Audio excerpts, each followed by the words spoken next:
As we get closer to Louisiana's GOP presidential primary, we're seeing a push by supporters of those candidates.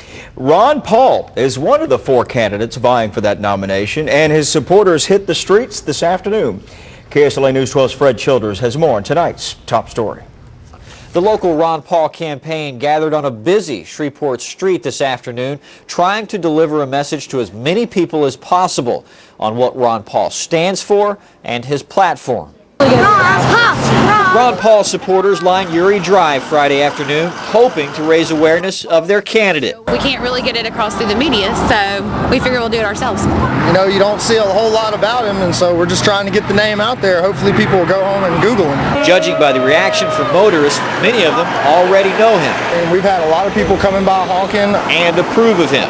And his appeal spans generations. That he could change the world. But before he can do that, Paul would have to be nominated. That's going to be an uphill battle. Paul only has 38 delegates, compared to Mitt Romney's 396.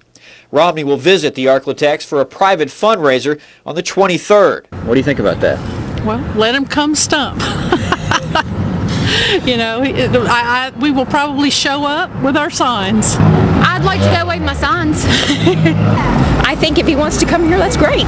Despite Louisiana's relatively small role in the nomination of President Obama's challenger, Paul supporters look for even more energy as the state's primary approaches. And more people. You know, whatever it takes to get him, to get him the nomination. And we want to spread his name all around the world and go Ron Paul.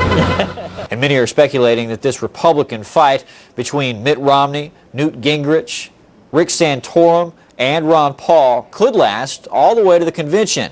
And in that case, Ron Paul supporters say they're in for the long haul.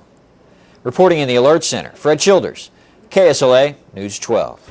Texas Congressman Paul was in Topeka, Kansas today. He told his supporters that he doesn't have in mind a particular number of delegates, but the more the merrier, he says, quote unquote. Kansas has 40 delegates up for grabs in tomorrow's caucuses.